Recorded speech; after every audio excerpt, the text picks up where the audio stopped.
உருளைக்கிழங்கும் வந்தாச்சு, கத்தரிக்காய் ஸ்டைலாக நின்றாச்சு, கரட் கூட கலந்தாச்சு, இது கலக்குற கம்பி நெஞ்சாச்சு.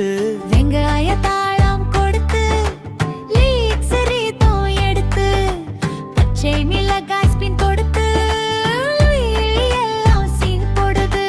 ஜாலியாவா சாப்பிடலாமா, காரமா